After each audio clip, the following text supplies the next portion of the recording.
जय श्री कृष्ण। आपका स्वागत है आज के एपिसोड में। लास्ट एपिसोड में मैंने बात करी थी कि जब शुक्र ग्रह आपकी कुंडली के फर्स्ट हाउस से लेकर सिक्स्थ हाउस के बीच में बैठे हो तो आपकी कुंडली के ऊपर क्या प्रभाव डालते हैं। शुक्र ग्रह आपकी जीवन में विलासिता का प्रतीक है, खुशियों का प्रतीक है। मैरिटल लाइफ की आप बात कर लीजिए या फिर प्यार मोहब्बत के जो रिलेशनशिप्स होते हैं, जितनी भी लग्जरी वाली चीजें होती हैं, उन सबके कारक शुक्र ही होते हैं।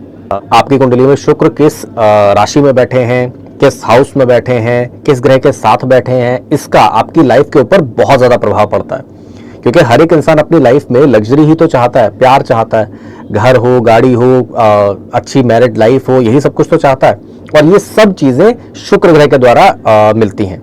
ये बात मैंने लास्ट एपिसोड में भी कही थी, मैं इस एपिसोड में भी कहूंगा कि जो हाउस में आपको बता रहा हूं, अगर शुक्र उस हाउस के बजाय उस राशि में बैठे हो तो भी आपको ये चीजें देखने को मिल सकती हैं। अब अपने हर वीडियो में मैं बेसिक से ही चीजों को समझाता हूं ताकि अगर आप पहली बार भी कुंडली का कोई वीडियो देख रहे हो तो आपको उसको समझने में दिक्कत ना हो।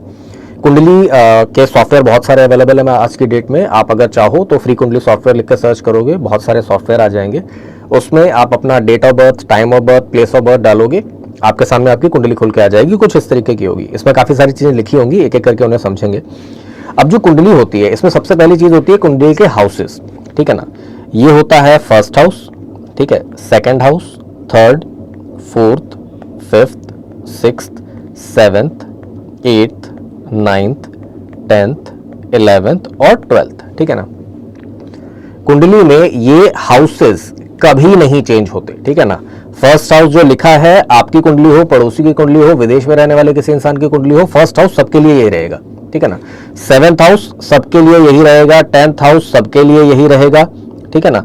कभी भी फोर्थ हाउस सबके लिए बदलेगा नहीं, ठीक है ना। जैसे आप जिस घर में रहते हो सकता है आपसे पहले ये किसी और का हो, आप बेच दोगे किसी और का हो जाए, तो घर का मालिक बदल सकता है लेकिन घर तो उठ के कहीं नहीं जाएगा ना। इसी सेम चीज को आप कुंडली में भी अप्लाई करोगे कि सबके में फर्स्ट, सेकंड, थर्ड हाउसेस यही रहेंगे, ठीक है ना। लेकिन आप ये कह सकते हो कि आपकी कुंडली में यहाँ कोई और नंबर लिखें, ठीक है ना। यहाँ 3 लिखा है, यहाँ 4 लिखा है, यहाँ 5 लिखा है, यहाँ 6 लिखा है। अब ये सिंपल करने के लिए मैंने रेड कलर से जो नंबर्स लिखे हैं ये हाउसेस के, इसके अलावा जो दूसरे नंबर आपकी कुंडली में लिखे हुए हैं ये राशियों के नंबर होते हैं, ठीक है ना। आपके इस हाउस में कुछ भी लिखा हुआ हो सकता है, 7, 8, ठीक है ना। अब जहां से जो भी नंबर यहाँ पे लिखा होगा एंटी क्लॉकवाइज वो बढ़ता हुआ ही रहेगा, ठीक है ना। फॉर एन एग्जांपल यहाँ पे जैसे 3, 4, 5 हमने लिखा था, ठीक है ना। मान लीजिए आपके फर्स्ट हाउस में 5 नंबर लिखा हुआ है, ठीक है ना। तो यहाँ 6 लिखा होगा, यहाँ 7 लिखा होगा, यहाँ 8 लिखा होगा, यहाँ 9 लिखा होगा और ऐसे ही ये नंबर एंटी क्लॉकवाइज बढ़ते चले जाएंगे, ठीक है ना। अब मैंने बात करी थी कि आपने ये मकान खरीदा है, किसी और ने ये मकान खरीदा, यही सेम चीज राशियों के साथ में होती है, ठीक है ना।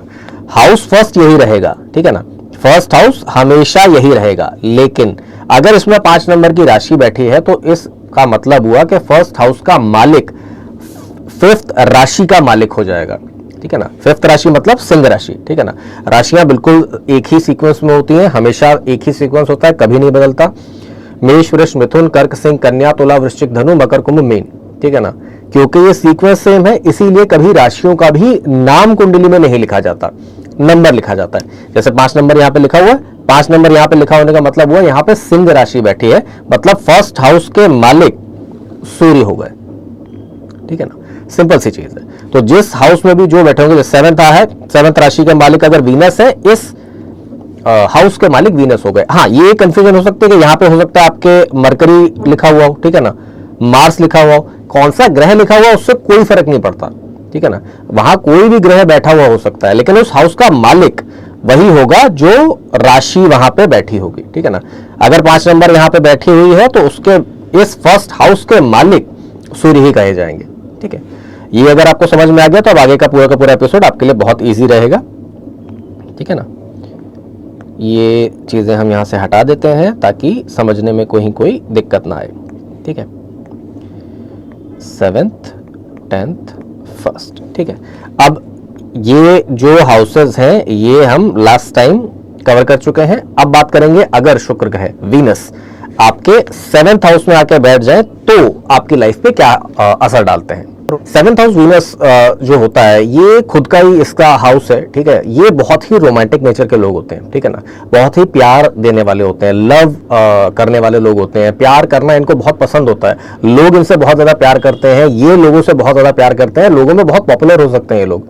शादी का क्योंकि ये हाउस माना जाता है तो ऐसे में ये चीज कही जाती है कि ये जिससे शादी कर रहे हैं अगर उसका कॉम्प्लेक्शन थोड़ा डार्क हो तो ज्यादा अच्छा, ठीक है ना, उसमें थोड़ी कुछ कमी हो तो ज्यादा अच्छा, ठीक है ना। अगर आप बहुत सुंदर इंसान से शादी करोगे तो शायद आपकी शादी उतनी अच्छी ना चले, थोड़ा अगर उसका कॉम्प्लेक्शन डल है, थोड़ा कम सुंदर है वो आपसे, तो आपकी शादी ज्यादा अच्छी चलेगी। लेकिन यहाँ पे एक चीज बहुत ज्यादा जरूरी होती है कि एक बार अगर आप शादी कर लो तो अब उसकी उस चीज का मजाक नहीं उड़ाना, उसकी चीज के ऊपर ताने नहीं मारने कि आप इतने मोटे क्यों हो, आप इतने डल कलर के क्यों हो, आप में ये कमी क्यों है, कमियां नहीं निकालनी। एक बार हो गई शादी, या तो शादी करो मत, ठीक है ना, या अगर कर ली एक बार शादी तो फिर उसमें कमियां नहीं निकालनी। अगर आप कमियां नहीं निकालोगे तो आपका शादीशुदा जीवन भी अच्छा रहेगा, लाइफ आपकी बहुत अच्छी रह सकती है। सेवंथ हाउस वीनस वाले जो होते हैं इनकी सोच दुनिया में बहुत ज्यादा अलग होती है, ठीक है ना। जैसे नॉर्मल लोग सोचते हैं ऐसा इन लोगों की सोच नहीं होती। किसी भी चीज के बारे में एक नया ही नजरिया आपको निकाल के लाके दे सकते हैं, ठीक है ना। ये अगर अच्छी स्थिति में शुक्र बैठा हुआ हो आपको धन का भी काफी ज्यादा लाभ दिलाता है। आप अगर किसी भी बिजनेस के बारे में इनसे बात करोगे आपको इसका एक नया तरीका बता सकते हैं। बस चॉइसेस इनकी एकदम अलग होंगी, ठीक है ना। अगर ये कोई वेब सीरीज देख रहे होंगे, कोई मूवीज देख रहे होंगे, वो भी एकदम अलग ही किस्म की होंगी कि आपको समझ में नहीं आएगा कि ये इस इंसान को क्यों पसंद आ रही है।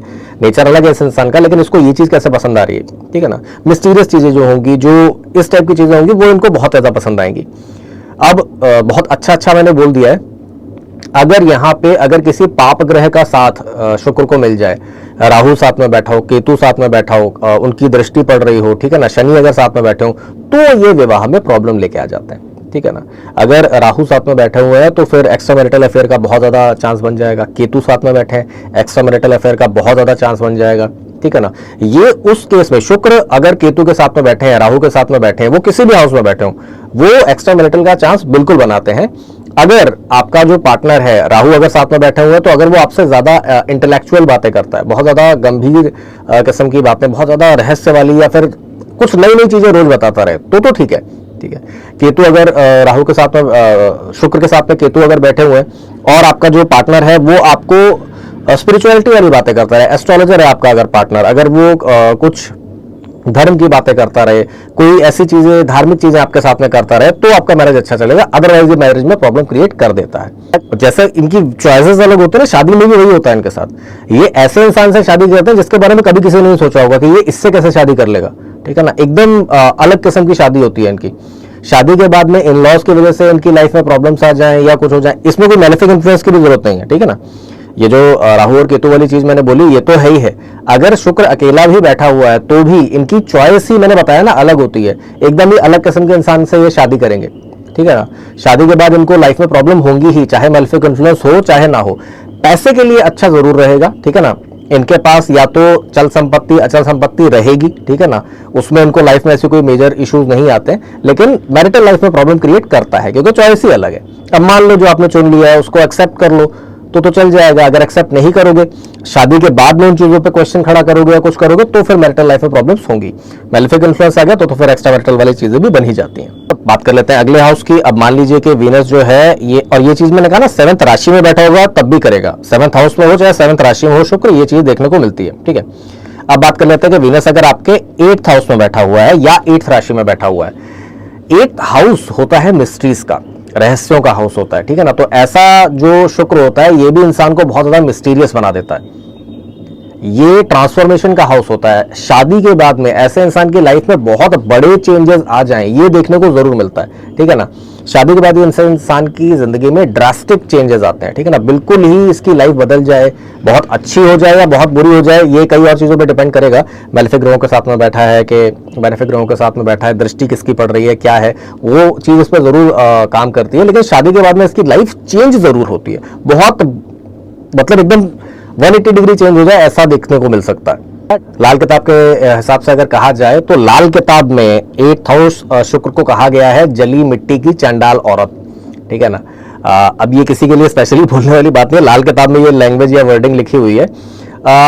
बेसिकली इसका मतलब ये होता है कि आपका जो भी स्पाउस होगा, ठीक है ना, जो भी आपका पार्टनर होगा, ये आपको हमेशा डीमोटिवेट करेगा। ठीक है, कोई भी आपकी लाइफ में अच्छी चीज हो रही है, आपने मान लो कोई अचीवमेंट किया, आपने कोई प्रॉफिट आज की डेट में कर लिया, आपने कोई प्रमोशन ले लिया, आपने कोई अच्छी चीज कर ली, कोई अच्छी मूवी देखी, आपने कुछ भी अच्छा काम अगर अपनी लाइफ में किया और ये आप अपने पार्टनर को बताते हो, वो आपको हमेशा डीमोटिवेट करेंगे। ठीक है ना, क्या हो गया, इतनी बड़ी क्या बात हो गई, प्रमोशन हो गया तो इतनी बड़ी क्या बात हो गई, तुमको तो बहुत पहले मिल जाना चाहिए था, अब तो तुम्हें बहुत समय के बाद मिला है। ठीक है ना, इतना ही तो प्रॉफिट हुआ है, इससे तो बहुत अच्छा प्रॉफिट हो सकता था, ये हो सकता, मतलब डिमोटिवेट करने का काम करता है आपका पार्टनर आपकी लाइफ में। ये आपको जरूर देखने को मिलेगा अगर 8th हाउस शुक्र है आपका। तो ऐसा इंसान जो होता है ये अपनी लाइफ में कई बार ऐसी सिचुएशन में फंस जाता है जब उसको झूठ बोलना पड़ता है। ठीक है ना, किसी भी चीज में सच को छुपाना पड़ता है, कुछ ऐसा करना पड़ता है।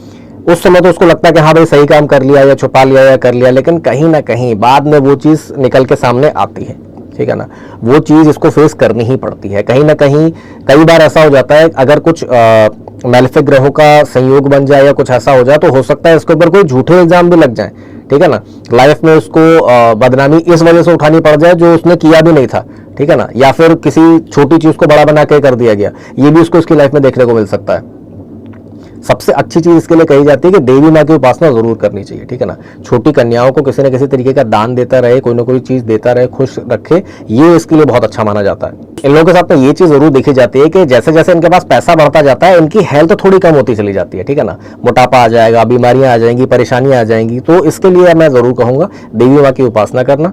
ठीक है ना, देवी माँ के मंदिरों में जाना, छोटी कन्याओं को दान करना, पुण्य करना आपके लिए बहुत जरूरी होता है। ठीक है ना, वरना जैसे जैसे पैसा बढ़ेगा वैसे वैसे हेल्थ कम होती चली जाएगी। ठीक है, इन लोगों के अंदर ना ये बहुत ज्यादा विचार आते हैं कि ये बहुत ज्यादा गूढ़ जो साधनाएं होती हैं, तंत्र मंत्र की चीजें हो गई, ऑकल्ट की जो डार्क साइड कही जाती है, उसमें जाने का इनका बहुत मन करता है। 8th हाउस है ना, रिसर्च करनी है, जो सब लोग जान रहे हैं, कुंडली देख रहे हैं, उसमें क्या ही मजा आ रहा है। अब जो एकदम ही तंत्र मंत्र की चीजें हैं, ये है, वो करने में इनको बड़ा मजा आता है। करना है करो, मैं किसी को कुछ करने में मना नहीं करता। बस एक चीज का ध्यान रखो, अगर आप ऐसी किसी चीज में जाना चाह रहे हो, एक गुरु आपके पास जरूर होना चाहिए।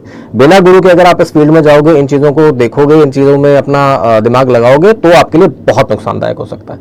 पहली चीज तो मैं ये कहूंगा, मत जाओ। ठीक है ना, ऊपर वाले का नाम लो, भगवान का नाम लो, जिंदगी में सब कुछ अच्छा ही रहता है। अगर करना ही है किसी गुरु के साथ में ही करना। अब बात कर लेते हैं आगे बढ़ के, अगर वीनस आपके 9th हाउस में बैठा हुआ तो क्या होता है। वीनस अगर आपके 9th हाउस में बैठा हुआ है, मतलब यहां पे अगर वीनस बैठा हुआ है, 9th राशि में बैठा हो, 9th हाउस में बैठा हो, तो आपके लिए अच्छा माना जाता है। ठीक है ना, 9th हाउस बेसिकली गुरु का हाउस है, गुरु बृहस्पति का हाउस है। शुक्राचार्य राक्षसों के गुरु हैं और बृहस्पति देवताओं के गुरु हैं, तो टक्कर इनकी बोली जाती है। लेकिन एक्चुअली में दोनों गुरु हैं। एक गुरु के घर में अगर दूसरा गुरु जा रहा है तो उसको बहुत ज्यादा पीड़ा तो नहीं ही होगी।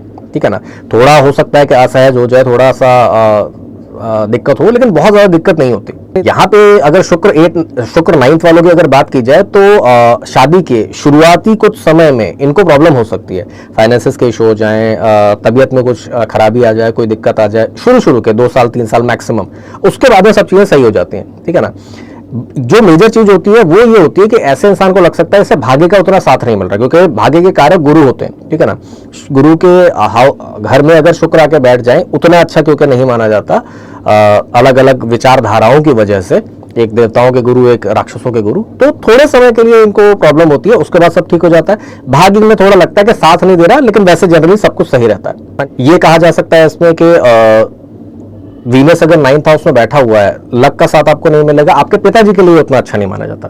आपके पिताजी को सोना गिरवी रखना पड़ा हो या उनको कोई लाइफ में प्रॉब्लम्स रही हो, ये देखने को मिल सकता है वीनस 9th हाउस के केस में। अदरवाइज अगर कहा जाए तो ऐसी कोई बहुत बड़ी इशू नहीं होती है। भाग्य का साथ नहीं मिल रहा, इसके अलावा बाकी सब कुछ इसको होता है। ठीक है ना, जो ज्यादातर लोगों को कहा जाता है ना, मेरे हाथ में पैसा नहीं बचता, पैसा नहीं बचता, ये बचा ले सकता है। हो सकता है इसके अकाउंट में 5 करोड़ रुपए कैश पड़ा हुआ हो, ये बचा ले जाए। ठीक है ना, खर्चा ना करे, लिक्विड मनी ये अपने पास आराम से रख सकता है। ऐसा इंसान जो होता है लाइफ में बहुत ज्यादा इश्यूज उसको नहीं होते हैं, सब चीजें धीरे धीरे पा ही लेता है। बस वही लक वाला थोड़ा प्रॉब्लम आता है, अदरवाइज ये लाइफ में अपने अच्छा ही करता है। ऐसे लोगों को अपनी लाइफ में गुरुओं का साथ बहुत मिलता है। ठीक है ना, अच्छे गुरु मिलते हैं। ठीक है ना, पिताजी भी चाहे फाइनेंशियल, पिताजी के लिए ये बुरा हो जाए फाइनेंशियली या कोई चीज उनको इतनी ज्यादा परेशानियां क्रिएट करे या कुछ करे, इनको पिताजी अच्छे ही मिलते हैं। ठीक है, जो इनके लिए अच्छे हों, गुरु इनको अच्छे ही मिलते हैं। ठीक है ना, इनकी लाइफ में इन चीजों की ब्लेसिंग्स रहती हैं। अब फिफ्थ हाउस हो, सेवंथ हाउस हो या नाइन्थ हाउस हो, मल्टीपल रिलेशन के चांसेस हमेशा बनते हैं शुक्र के केस में। शुक्र फिफ्थ, शुक्र सेवंथ, शुक्र नाइन्थ। अगर अकेला भी बैठा है, मैलेफिक इन्फ्लुएंस आया तो बात अलग हो गई, खुद किसी भी हाउस में करेगी। फिफ्थ, सेवंथ और नाइन्थ में अगर शुक्र बैठा हुआ है तो खास तौर पे ये मल्टीपल रिलेशनशिप्स बनवाता है। अगर कुछ मैलेफिक हो गया तो फिर एक्स्ट्रा मैरिटल अफेयर्स की तरफ भी ये लेके जा सकता है। शादी के बाद में आपकी स्पिरिचुअल जो बिलीफ्स है ना, वो बहुत ज्यादा चेंज हो जाते हैं। आप एकदम से नास्तिक किस्म के थे, अब बिल्कुल ही मंदिर जाना शुरू कर दिया। आप पहले बहुत मंदिर जाते थे, अब आप हो सकता है कि कई कई दिनों तक मंदिर की शक्ल ना देखो, ठीक है। दूसरे धर्मों में आपका कुछ रुचि बढ़ जाए, धार्मिक तौर पे आपके अंदर कोई ना कोई चेंजेस जरूर आते हैं। जो आप पहले धार्मिक रूप से किया करते थे उसमें कोई ना कोई चेंजेस जरूर आते हैं। और क्योंकि धार्मिक चीजों के बारे में बहुत ज्यादा इसके विचार चेंज होते हैं। नाइन्थ हाउस में बैठा हुआ शुक्र एक और चीज करके देता है कि आपके जो गुरु होते हैं, ठीक है ना, आपसे जो बड़े लोग होते हैं, जो आपको कुछ सिखा रहे होते हैं, समझा रहे होते हैं, टीचर्स होते हैं, इवन ऑफिस में आपके बॉस होते हैं, उनके प्रति आपके मन में कुछ रोमांटिक फीलिंग्स आ जाएं, ठीक है ना, कुछ प्यार की भावनाएं आ जाएं, ये देखने को मिल सकता है, ठीक है ना। अब इस पे एक्ट करना है नहीं करना है ये मैं आपके ऊपर छोड़ूंगा, ठीक है ना, कि ऑफिस में जो बॉस हैं उनके साथ में आपका कोई रिलेशन बन रहा है, कोई गुरु हैं आपको कुछ सिखा रहे हैं उनके साथ में रिलेशन बन रहा है नहीं बन रहा है, अब क्या एज है क्या नहीं है, क्या कंपेटेबिलिटी है, वो आप समझो, लेकिन ऐसे होने के चांसेस बहुत ज्यादा होते हैं। सही है गलत ये आप स्थिति और चीजों पे निर्भर करके देख सकते हैं। आगे बढ़ते हैं और बात करते हैं, जब वीनस आपके 10th हाउस में आके बैठ जाए या 10th राशि में बैठा हो तो आपकी लाइफ में क्या लेके आता है। 10th हाउस है कर्म का हाउस, ठीक है ना, कार्य क्षेत्र का हाउस कहा जाता है 10th हाउस को। 10th हाउस में जब वीनस बैठता है, सबसे पहली चीज तो आपको ये देखने को मिलेगी कि आपको आपके कार्य क्षेत्र में किसी से प्यार हो जाए, ठीक है ना। जहां पे आप वर्क करते हो उन्हीं से आप प्यार करने लगो, वो आपके सीनियर हो सकते हैं, कलीग हो सकते हैं, जूनियर हो सकते हैं, वहां पे कोई आपका लव रिलेशन बन जाए, इसके चांसेस बहुत ज्यादा होते हैं, ठीक है ना। ऐसे ही किसी इंसान से आपकी शादी हो, बाद में मतलब वो रिलेशन सिर्फ वहीं तक ना रहे, पहले प्यार हुआ फिर शादी हो गई। अगर वर्क प्लेस में आपके किसी से प्रेम संबंध बनने के चांसेस बहुत ज्यादा रहते हैं, अगर 10th हाउस में स्पेशली या फिर 10th राशि में वीनस बैठा हुआ हो तो, ठीक है। यहां पे ये चीज देखने को मिलती है कि शादी के बाद में इंसान की लाइफ में वर्क रिलेटेड बहुत बड़ा कोई ड्रास्टिक चेंज जरूर आता है, ठीक है ना। आप 1000 रुपए कमाते थे, आप 1500 कमाने लग गए, ठीक है ना। आप एक जगह पे काम करते थे, आपको लोकेशन चेंज करके दूसरी जगह जाना पड़ गया, जो अच्छा था आपके लिए, ठीक है ना। 100 में से 70 केसेस ऐसे ही होंगे जिसमें अच्छा ही रहेगा। आपकी वर्क प्लेस में कोई ना कोई चेंज जरूर आएगा शादी के बाद में, और वो आपके लिए अच्छा होगा। कोई मैलेफिक अगर इन्फ्लुएंस ज्यादा हो रखे हैं या कोई अगर परेशानी हो रखी है तो कुछ ऐसे केसेस होते हैं जिसमें वो चेंज जो होता है वो थोड़ा नेगेटिव साइड की ओर जा सकता है कि 1000 में से आप 500 कमा रहे हो या फिर कम हो गया आपके लिए। अदरवाइज मैक्सिमम केसेस में 10th हाउस या 10th राशि में अगर आपके वीनस बैठा हुआ है तो ये आपके लिए चेंजेस तो 100% लेके आएगा, अच्छे या बुरे ये देखने को पड़ता है। ज्यादातर अगर यही होगा कि 10th हाउस का वीनस आपके कार्य क्षेत्र में अच्छे ही चीजें लेके आता है। अब क्योंकि शादी के बाद चेंज होने की बात हो रही है तो ये भी देखना होता है कि आपके पार्टनर जो है उनकी कुंडली कैसी है, ठीक है ना। अब सिर्फ आपकी कुंडली में शुक्र के ऊपर बुरे ग्रहों का असर है या क्या है वो डिपेंड नहीं करता। अगर आपके पार्टनर की कुंडली में कुछ इश्यूज हैं, कोई प्रॉब्लम्स हैं, शादी के बाद में कुछ व्यवधान है, तो भी ये चीज हो सकती है कि आपकी कुंडली में तो वीनस अच्छा था, सब कुछ सही था, लेकिन पार्टनर की कुंडली के ग्रहों की वजह से शादी के बाद काम में कोई गिरावट आ जाए, कोई प्रॉब्लम आ जाए, ये देखने को मिल सकता है आपके लाइफ में भी और आपके स्पाउस की लाइफ में भी। यहाँ पे एक चीज जो होती है वो बहुत ज्यादा देखने वाली होती है कि 10th राशि आपकी कुंडली में जहां कहीं पे भी बैठी होती है ना, वहां पे आपको घुटने टेकने पड़ते हैं, ठीक है ना। अब अगर 10th राशि में वीनस बैठे हुए हैं तो आप ये मान के चलो आपके पार्टनर के सामने आपको घुटने टेकने पड़ेंगे। बाकी सबसे आप लड़ लोगे, झगड़ लोगे, सब कुछ कर लोगे, लेकिन आपकी लाइफ में ज्यादा चलती आपके पार्टनर की ही है, ठीक है ना। आप हो सकता है कि ये दुनिया को लगे कि बहुत ज्यादा डोमिनेटिंग हो, सब कुछ कर रहे हो आपकी राशि या कुंडली के हिसाब से, लेकिन जो विवाह का रिलेशन है ना उसमें आपके पार्टनर की ही बात मानी जाती है। एट द एंड जो वो कहेगा वही चीजें मानी जाएंगी। फाइनेंशियली या बाकी सारी चीजों के लिए आप अपने स्पाउस पे डिपेंडेंट रहो, ये देखने को मिल सकता है। आपका स्पाउस जनरली आपसे ज्यादा ही कमाता है, इसी वजह से ज्यादातर देखा जाता है कि फाइनेंशियली आप उनके ऊपर ही डिपेंडेंट हो, ये आपकी लाइफ में हो सकता है। आगे बढ़ते हैं और बात करते हैं अगले हाउस के बारे में। मान लीजिए वीनस आपके 11th हाउस में या 11th राशि में अगर बैठे हुए हैं, ये होता है छुपा रुस्तम, ठीक है ना। ये जैसा दिखता है वैसा होता नहीं है, दिखने में बहुत शरीफ लगेगा कि ये तो बहुत ही सुधरा हुआ इंसान है, इसने तो अपनी लाइफ में कुछ गलत किया ही नहीं होगा, लेकिन अंदर ही अंदर ये बहुत ही शैतान किस्म का इंसान होता है, ठीक है ना। शैतान का मतलब कि नटखट किस्म का इंसान होता है, नौटी किस्म का इंसान होता है। ये अपनी जिंदगी में कुछ ना कुछ खेल वगैरह करता रहे, किसी न किसी तरीके की प्रैंक करता रहे, कुछ ना कुछ लाइवली माहौल बना के रखे, वो इसकी लाइफ में देखने को मिलता है, ठीक है ना। ये इंसान जैसा मैंने कहा ना, दो चेहरे वाला हो सकता है कि कुछ लोगों को लग रहा है कि बहुत ही शांत इंसान है, लेकिन दूसरे लोग कह रहे हैं कि भाई इससे ज्यादा तो शरारती बंदा हमने अपनी लाइफ में नहीं देखा। और ये इनके डिसीजन में भी देखने को मिलता है कि आप इनसे बात करोगे कि कोई प्लान बनाया है, कहीं जाना है, कुछ करना है, ये हमेशा उसके लिए हाँ बोलेंगे, हाँ चलो करेंगे करेंगे करेंगे। हो सकता है लास्ट मोमेंट पे ना करें, ठीक है ना। तो ये थोड़ा विश्वास के मामले में वो होते हैं। मैंने कहा ना कि जैसा दिख रहा है वैसे है नहीं। आप मान रहे हो कि हाँ ये तो कह रहा है, ये तो चलेगा ही चलेगा, लास्ट मोमेंट पे गोची दे दे कि नहीं भैया मैं तो नहीं जा पाऊंगा, या मम्मा ने मना कर दिया, या घर वालों ने मना कर दिया, हम ट्रिप पे नहीं जा पाएंगे, या कोई काम नहीं कर पाएंगे। ये चीज आपको देखने को इनमें मिल सकती है। जो 11th हाउस वीनस वाले लोग होते हैं ना, ये सलाह बहुत अच्छी देते हैं, दूसरों को एडवाइस बहुत अच्छी देते हैं। अगर आप इनकी सलाह मानते हो, इनसे बात करते हो, आपको हमेशा जिंदगी में अच्छे ही रिजल्ट देखने को मिलते हैं। अपनी लाइफ में चाहिए उतना ना करें, वैसे लाइफ अच्छी होती है। गेम्स के हाउस में शुक्र बैठे हुए हैं, सारी सुख सुविधाएं इनको लाइफ में मिलती हैं, लेकिन कई बार अपने डिसीजन ही कुछ ऐसे ले लेते हैं कि जिनको लाइफ में प्रॉब्लम हो सकती है। 11th हाउस वीनस वाले जो लोग होते हैं ना, इनको अपने स्पाउस के ऊपर बहुत ज्यादा भरोसा होता है, करना भी चाहिए, खास तौर पे फाइनेंस के मामले में, ठीक है ना। अगर आप अपने फाइनेंसेस अपने पार्टनर को, स्पाउस को संभालने के लिए दोगे तो आपके लिए ज्यादा अच्छा रहेगा, ठीक है ना। आपके फाइनेंसेस, आपका पैसा अगर आपका स्पाउस संभाल रहा है, आप उसमें बढ़ोतरी भी होगी, वो सेफ भी रहेंगे। आपके पास अगर है, मैंने बताया आपके दिमाग का भरोसा नहीं है, कभी एकदम से पलट गए अपने पैसों का नुकसान करा सकते हो। आपका स्पाउस अगर उस चीज को देख रहा है, कर रहा है, भरोसेमंद भी होता है और आपके लिए अच्छा भी रहता है। तो 11th हाउस में अगर आपका शुक्र है, अच्छा है, सब तरीके से बढ़िया है, बस थोड़ा सा भरोसे की कमी रहती है, क्योंकि एकदम से एंड मोमेंट में बदल जाते हैं। लाइफ में सुख सुविधाएं सब कुछ मिलता है, अच्छा स्पाउस मिलता है, अच्छा पार्टनर मिलता है, अपने फाइनेंसेस उसको संभालने दीजिए, आपकी लाइफ अच्छी रहेगी। लास्ट में आता है हमारा 12th हाउस। अगर वीनस आपके 12th हाउस या 12th राशि में बैठे हुए हैं, भैया आप तो बहुत लकी इंसान हो, ठीक है ना। आपका जन्म ही हुआ है विलासिता के लिए, ठीक है ना। ये एक्सॉल्टेड हाउस माना जाता है शुक्र का। शुक्र कहीं पे भी किसी भी जगह पे बैठे हो, अगर एक्सॉल्टेड है, आपका जन्म ही हुआ है विलासिता के लिए, जिंदगी में मजे करने के लिए, आराम करने के लिए, सुख सुविधाओं के लिए। अगर किसी मैलेफिक प्लैनेट का इनके ऊपर असर नहीं आ रहा है, कोई मैलेफिक इन्फ्लुएंस नहीं आ रहा है, कोई ऐसी चीज नहीं बन रही है, तो 12वें हाउस या 12वीं राशि में बैठा हुआ शुक्र जो होता है, इंसान को जिंदगी में हर तरह की विलासिता देता है, हर तरह की सुख सुविधाएं ऐसे इंसान को इनकी लाइफ में देता है। स्पाउस इनको बहुत अच्छा मिलता है। इनको बस एक ही चीज है कि इनको अपने स्पाउस की बात माननी चाहिए, ठीक है ना। अगर मानते नहीं है तो हो सकता है कि इनको अपनी लाइफ में प्रॉब्लम देखनी पड़े, ठीक है। अदरवाइज ये अपनी लाइफ में अच्छा ही करते हैं, इनको अपनी लाइफ में सुख सुविधाएं हर एक तरह की चीज मिल ही जाती है, ये जनरली देखने को मिलता है। 12th हाउस में अगर आपके वीनस बैठे हुए हैं, तो ये ज्यादातर अच्छे रिजल्ट देने वाले, जैसा मैंने कहा, आपका काम कहीं ना कहीं से हो जाता है, ठीक है ना। आपको कुछ करने की जरूरत नहीं पड़ती। एक्सॉल्टेड वीनस आपकी लाइफ में किसी न किसी तरीके का सहयोग लेके आ जाते हैं। आपने अपनी लाइफ में कुछ करना चाहा, कुछ आपके इच्छाएं थी, कुछ आप करना चाहते थे, हो सकता है आप उन चीजों को ना कर पा रहे हो, कोई इंसान आ गया, उसने आपकी हेल्प कर दी और वो चीज हो गई, ठीक है ना।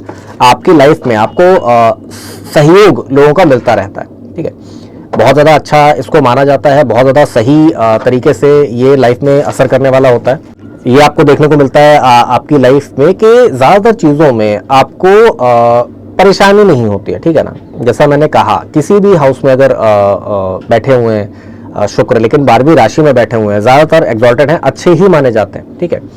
प्रॉब्लम बस तभी आती है जब मैलेफिक ग्रहों का साथ मिले, ठीक है ना।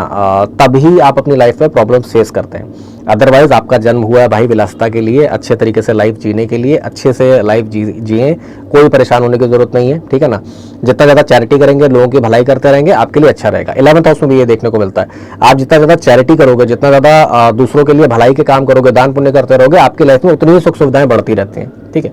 तो ये था 12 के 12 हाउसेज में अगर शुक्र बैठे हुए हैं तो आपकी लाइफ में वो किस तरीके का असर डालते हैं, क्या आपकी लाइफ में प्रभाव डालते हैं। शुक्र जो है ये, जैसा मैंने कहा, विलासिता का प्रतीक है, लग्जरी का कारक होते हैं, ठीक है ना। आपकी जिंदगी में जितने भी सुख सुविधाएं हैं, अच्छी चीजें हैं, उनका कारक होते हैं। तो आपको ये देखना बहुत जरूरी होता है कि शुक्र किस हाउस में बैठे हैं, किस हालत में बैठे हैं, क्या उनके उपाय हैं। अब मैंने ज्यादातर में उपाय इसलिए नहीं बताए हैं, कोई चीज इसलिए नहीं बोली है क्योंकि किस ग्रह का असर आ रहा है, ठीक है ना। ये बहुत ज्यादा इंपॉर्टेंट होता है, किस राशि में, किस हाउस में बैठे हैं, ये बहुत ज्यादा इंपॉर्टेंट होता है। अगर आपने अपने अच्छे शुक्र को खराब कर लिया, जैसे मैंने सेकंड हाउस में कहा था ना कि सेकंड हाउस में शुक्र अच्छे होते हैं, आपने जबरदस्ती अगर उसके उपाय किए तो आपके लिए बुरा कर देगा, ठीक है ना। मेरे जितने भी वीडियोस होते हैं, मैं ज्यादातर मैं जो कुछ भी बताता हूँ, परेशानियां अगर बता रहा हूँ तो उसके सोल्यूशन भी बताता हूँ। इस वीडियो में मैंने ज्यादातर सोल्यूशन नहीं बताए हैं। इसी वजह से, क्योंकि शुक्र एक ऐसी ताकत है आपके जीवन की जो सारी सुख सुविधाओं का, विलासिता का कारक होती है। अगर आपने कुछ गलत कर दिया तो आपके लिए बहुत ज़्यादा प्रॉब्लम क्रिएट कर देगा। ठीक है, तो ये था नॉलेज के लिए आपका एपिसोड, जो शुक्र को हर एक हाउस में क्या असर देता है, क्या करता है, उसके बारे में बताता है। अगर आपको लाइफ में प्रॉब्लम्स आ रही हैं, जो चीज़ें बताई वो लाइफ में नहीं मिल रही हैं, आप अपनी कुंडली का विश्लेषण ज़रूर करवाइए। थोड़े बहुत उपाय करके भी आप अपनी लाइफ में बहुत अच्छी सुख पा सकते हैं। ठीक है, ये था आज का एपिसोड, जिसमें मैंने 7th हाउस से लेकर 12th हाउस तक शुक्र का अगर बैठा हो तो क्या प्रभाव होते हैं उसके बारे में बताया। पिछले वाले के लिंक मैं इसके डिस्क्रिप्शन में दे ही दूंगा। अब हम आपसे मिलेंगे अगले एपिसोड में, तब तक के लिए जय श्री कृष्ण।